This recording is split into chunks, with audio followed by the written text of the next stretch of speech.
Good morning दोस्तों। हमारा chapter number 4 चल रहा था।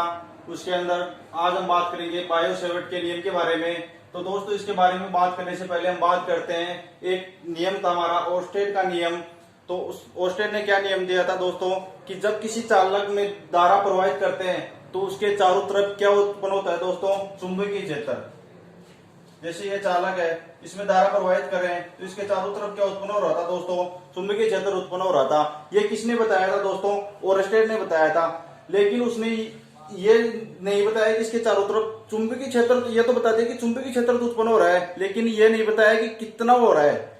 उसका मान याद करके नहीं बताया कि उसका मान कितना हो रहा है। तो दोस्तों उसका मान किसने बताया, बायो सेवर्ट ने। और इस बायो सेवर्ट का जो नियम है, इसका नाम बायो सेवर्ट किस प्रकार से पड़ा दोस्तों, फ्रांस के दो वैज्ञानिक थे, एक था जीन बैप्टिस्ट बायोट और दूसरा था फेलिक्स सेवर्ट। एक था जीन बैप्टिस्ट बायोट और दूसरा था फेलिक्स सेवर्ट। इन्होंने ही 1820 में, ओर्स्टेड ने भी 1820 में ही नियम दिया था अपना। और जब उन्होंने ये नहीं बता पाए कि ये इसके चारों तरफ कितना चुंबकीय क्षेत्र उत्पन्न होता है, तो उसके बाद में ये दोनों वैज्ञानिक आए, उन्होंने ये बताया कि इसके चारों तरफ कितना चुंबकीय क्षेत्र उत्पन्न होता है, इसके बारे में अध्ययन किया। तो उन्हीं के नाम के आधार पर इसका नियम रख दिया बायो सेवर्ट। यानी कि इस नाम के अंश से बायो और इसके नाम के अंश से सेवर्ट, कि दोनों के नाम से मिलकर इस नियम को इसको नाम दे दिया बायो सेवर्ट का नियम। तो इसके ऊपर बात करते हैं दोस्तों हम कि ये किस प्रकार से इन्होंने इसके बारे में अध्ययन किया है कि किस चालक के चारों तरफ कितना चुंबकीय क्षेत्र उत्पन्न हो रहा है। तो दोस्तों उन्होंने एक पहली बात तो ये बताई कि किसी चालक तार की लंबाई जितनी अधिक होगी, किसी चालक तार की लंबाई जितनी अधिक होगी, चुंबकीय क्षेत्र उतना ही अधिक उत्पन्न होगा। और दूसरी कि उसके अंदर जितनी धारा अधिक प्रवाहित करेंगे उतना ही चुंबकीय क्षेत्र अधिक उत्पन्न होगा। तीसरी कि उसका इस चुंबकीय क्षेत्र का मान इस थीटा कोण के ऊपर भी निर्भर करता है। और चौथी बात ये बताई दोस्तों कि ये किसके ऊपर निर्भर करता है दोस्तों, ये दूरी के ऊपर भी निर्भर करता है। कि जैसे इससे दूरी पी बिंदु की दूरी ले रहे हैं हम आर, कि यानी कि इसकी दूरी जितनी ज्यादा होगी चुंबकीय क्षेत्र का मान उसका उतना ही कम होगा। तो इन्होंने कुछ 4 नियम दिए थे, उसके बारे में हम दोस्तों इसमें अध्ययन करना है। और कुछ ज्यादा अध्ययन नहीं करना है, केवल 4 ही नियम दिए थे इन्होंने। उन चारों नियमों के बारे में हमारे को अध्ययन करना है, किसके अंदर, बायो सेवर्ट के नियम के अंदर। तो इसमें सबसे पहले दोस्तों हमारे को लिखना है कि जब किसी धारावाही चालक में धारा प्रवाहित करते हैं तो उसके चारों तरफ चुंबकीय क्षेत्र उत्पन्न होता है। ये किसने बोल दिया था दोस्तों, पहले ही ओर्स्टेड ने बता दिया था। तो इसमें लिखो दोस्तों नीचे, हम जानते हैं कि जब किसी चालक में धारा प्रवाहित की जाती है तो उसके चारों तरफ चुंबकीय क्षेत्र उत्पन्न होता है। उसके चारों तरफ चुंबकीय क्षेत्र उत्पन्न होता है। अब क्या लेते हैं दोस्तों कि ये किस प्रकार से मान याद करेंगे, इसके चारों तरफ कितना क्या चुंबकीय क्षेत्र उत्पन्न हो रहा है। इसके लिए हम सबसे पहले क्या लेते हैं दोस्तों, ये धारावाही चालक तार है, इसके अंदर धारा बह रही है, तो ये धारावाही चालक तार हो गया हमारा। तो इसके अंदर इसके लिए कितना चुंबकीय क्षेत्र उत्पन्न हो रहा है कंप्लीट तो हम एक साथ ज्ञात कर नहीं सकते। इसके लिए क्या करेंगे, हम एक अल्पांश लेते हैं। जैसे ये अल्पांश ले लिया, डीएल अल्पांश ले लिया, तो इसमें नीचे लिखना दोस्तों, माना धारावाही चालक के अल्पांश डीएल के कारण उत्पन्न चुंबकीय क्षेत्र में किसी बिंदु P पर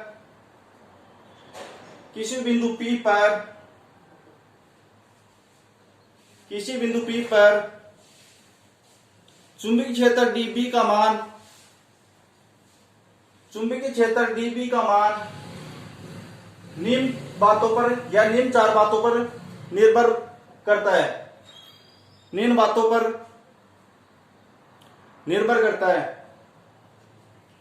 एक नंबर लगाओ दोस्तों, और एक नंबर में लिखना दोस्तों, मैंने क्या बताया कि ये किसके ऊपर निर्भर करता है। पहला तो धारा के ऊपर भी निर्भर करेगा कि धारा का मान जितना अधिक बहेगा चुंबकीय क्षेत्र उतना ही अधिक उत्पन्न होगा। तो ये पहला तो लिख लो आप कि ये धारा के ऊपर निर्भर करता है, तो इसमें लिखना 1 नंबर लगा के डीबी का मान यानी कि चुंबकीय क्षेत्र का मान चालक में प्रवाहित धारा आई के अनुक्रमानुपाती या समानुपाती बोल सकते हो आप, अनुक्रमानुपाती होता है। क्या बोल रहे हैं दोस्तों, ध्यान से सुनना कि डीबी चुंबकीय क्षेत्र का मान इसमें बहने वाली धारा के अनुक्रमानुपाती या समानुपाती होता है। इससे क्या सिद्ध हो रहा है कि धारा का मान जितना अधिक होगा चुंबकीय क्षेत्र का मान भी उतना ही अधिक होगा। एक नियम तो यह हो गया। अब दूसरा नियम लिखना दोस्तों, डीबी का मान अल्पांश डीएल की लंबाई के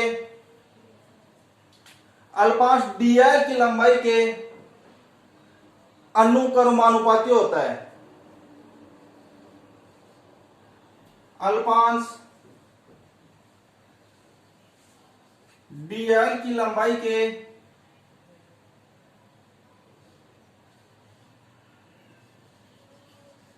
अनुक्रमानुपाती होता है। इससे क्या पता चलता है दोस्तों कि चुंबकीय क्षेत्र का मान धारावाही चालक की लंबाई के समानुपाती या अनुक्रमानुपाती होता है। यानी कि धारावाही चालक तार की लंबाई जितनी अधिक होगी चुंबकीय क्षेत्र का मान उतना ही अधिक होगा। ये 2 नंबर बात हो गई। 3 नंबर लिखना दोस्तों आप, मैंने क्या बताया अगली बात कि ये इसके थीटा कोण के ऊपर भी निर्भर करती है। तो डीबी का मान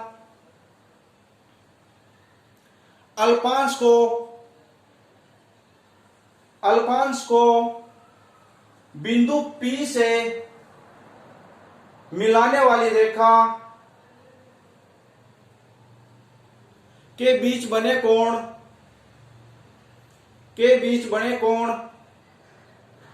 थीटा की ज्या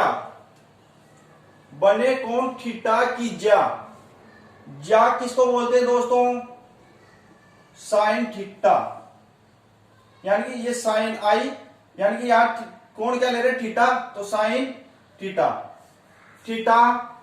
की ज्या, इस प्रकार से लिखना ज्या कोष्टक में साइन थीटा के अनुक्रमानुपाती होता है, यानी कि समानुपाती होता है। इसके भी क्या होता है दोस्तों, समानुपाती होता है या अनुक्रमानुपाती होता है। मैंने पहले बताया कि कोण के ऊपर भी निर्भर करता है। तो डीबी समानुपाती या अनुक्रमानुपाती साइन थीटा। यह हो गई दोस्तों 3 नंबर। अब 4 नंबर बात क्या है हमारी कि ये किसकी दूरी के ऊपर भी निर्भर करता है कि जितनी दूरी का मान जितना अधिक होगा चुंबकीय क्षेत्र उतना ही कम होगा।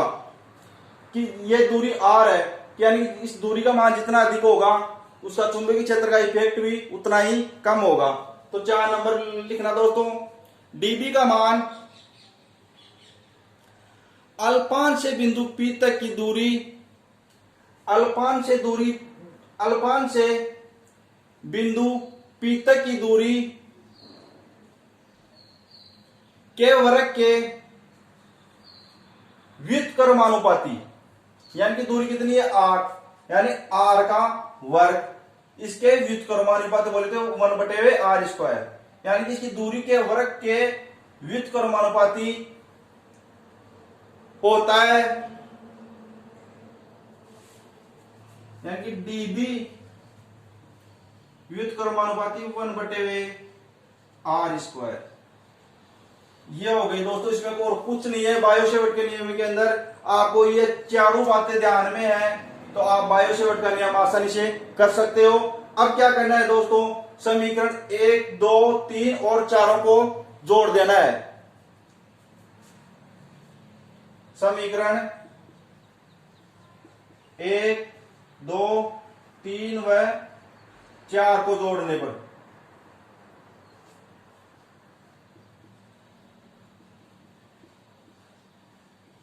क्या होगा दोस्तों, जोड़ने पर यानी डीबी डीबी डीबी यानी कि तो सेम है। तो डीबी डीबी बोले तो चुंबकीय क्षेत्र समानुपाती, यानी ये तीनों क्या है दोस्तों, समानुपाती। तो ये तो आई डी एल और साइन थीटा ये तीनों क्या आ जाएंगी, इनटू में आ जाएंगी। तो समानुपाती आई डी एल और साइन थीटा ये तीनों इनटू में आ गई। और ये क्या है दोस्तों, इसकी दूरी के वर्ग के व्युत्क्रमानुपाती, तो आर स्क्वायर। यही है दोस्तों हमारा बायो सेवर्ट का नियम। क्या दोस्तों, डीबी समानुपाती I D L sine theta बटे आर स्क्वायर। जब इसका चिन्ह समानुपाती का चिन्ह उठाएंगे दोस्तों, तो इसकी जगह क्या लग जाएगा, म्यू 0/4 पाई। यह भी लगा के देखते हैं दोस्तों।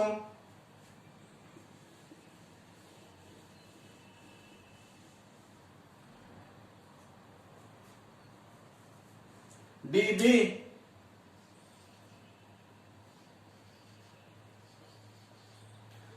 जब इसका चिन्ह उठाते हैं समानुपाती का क्या लग जाएगा दोस्तों, mu 0/4 pi I D L sine theta बटे आर स्क्वायर। या इसको इस प्रकार से भी लिख सकते हैं। यह हो गया दोस्तों बायो सेवर्ट का नियम। म्यू 0/4 पाई क्या है दोस्तों, एक नियतांक है। तो यहां नीचे लिख लेना दोस्तों, म्यू 0/4 पाई एक नियतांक है, एक नियतांक है। म्यू 0/4 पाई क्या है दोस्तों, एक नियतांक है। और इसका मात्रक क्या होता है दोस्तों, न्यूटन पर एम्पियर स्क्वायर।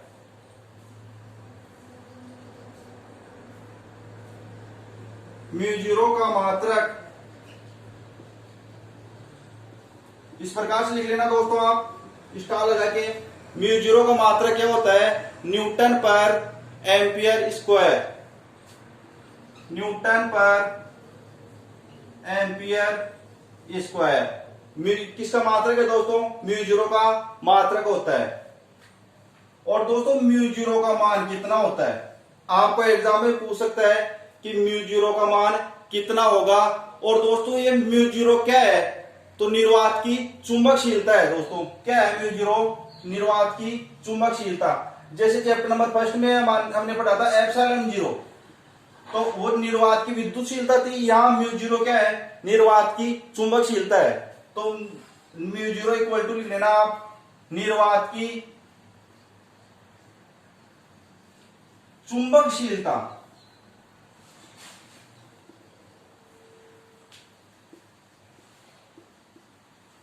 क्या है दोस्तों म्यू 0, निर्वात की चुंबकशीलता।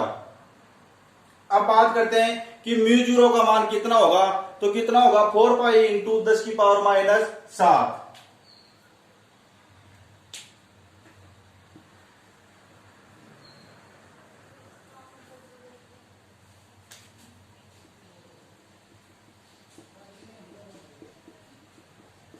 कितना होगा म्यू 0 का मान, 4 पाई इंटू 10⁻⁷ न्यूटन पर एम्पियर स्क्वायर। ये क्या है, इसका मात्रक है जो मैंने यहां पे लिखा दिया है। अब दोस्तों ये हो गई हमारी कि म्यू 0 क्या है, निर्वात की चुंबकशीलता है। म्यू 0 का मात्रक क्या होगा, न्यूटन पर एम्पियर स्क्वायर। और म्यू 0 का मान बता दिया मैंने आपको। और ये आ गई हमारी बायो सेवर्ट के नियम की डेरिवेशन। आपको एग्जाम में पूछ ले कि बायो सेवर्ट का नियम क्या है, तो दोस्तों आपको कुछ ध्यान में नहीं रखना है, केवल इतना ध्यान रखी इसके अंदर किसी चालक में, हमारे को ओस्टेड ने बता दिया था कि जब किसी चालक में धारा प्रवाहित होती है तो उसके चारों तरफ चुंबकीय क्षेत्र उत्पन्न होता है। केवल बायो सेवर्ट ने तो इतना ही बताया है कि उसमें जब चालक में धारा प्रवाहित हो रही है तो उसके ऊपर उसके चारों तरफ कितना चुंबकीय क्षेत्र उत्पन्न हो रहा है, तो इसके बारे में अध्ययन किया था। तो यही हमारे को ज्ञात करना है। तो इसकी डेरिवेशन किस प्रकार से निकालनी है दोस्तों, हमारे को कुछ नहीं ध्यान में रखना है, केवल 4 समीकरण ध्यान में रखनी है। क्या क्या, कि पहली तो चुंबकीय क्षेत्र धारा के समानुपाती या अनुक्रमानुपाती बोल सकते हैं आप, कि चुंबकीय क्षेत्र डीबी का मान आई के समानुपाती होता है। दूसरी बात कि डीबी का मान इसकी लंबाई के समानुपाती होता है। तीसरा कि dB का मान इसकी कोण थीटा या ज्या साइन थीटा के समानुपाती होता है, और चौथी बात कि dB का मान इसकी दूरी के वर्ग के व्युत्क्रमानुपाती होता है। ये चारों बातें यदि आपको पता है तो आपको बायो सेवर्ट का नियम आसानी से आ सकता है। तो ये चारों बातें ध्यान में रखनी है। और इसमें एक और लिखने है दोस्तों, म्यू जीरो की विमा, म्यू जीरो की विमा M L T minus two A minus two. ये क्या है दोस्तों, म्यू जीरो की विमा हो जाएगी M L T minus two A minus two. तो ये हो गई हमारी म्यू जीरो की विमा। तो ये हो गया दोस्तों हमारा बायो सेवर्ट का नियम। इसके बारे में यदि आपको कुछ समझ में नहीं आया हो तो एक बार आप फिर से समझ लेना कि इसमें कुछ नहीं ध्यान में रखना है, आपको 4 समीकरण ध्यान में रखनी है। पहली, dB का मान I के समानुपाती होता है। दूसरी कि dB का मान dl के समानुपाती होता है। तीसरी, dB का मान थीटा या ज्या साइन थीटा के समानुपाती होता है। चौथी कि dB का मान दूरी r के वर्ग के व्युत्क्रमानुपाती होता है। ये चारों बातें आपको पता है तो आप बायो सेवर्ट का नियम आसानी से कर सकते हो। ये दोस्तों आज की क्लास में इतना ही। और यदि आप चैनल के ऊपर नए हो दोस्तों तो इस क्लास को लाइक करें, शेयर करें और सब्सक्राइब करना ना भूलें। धन्यवाद।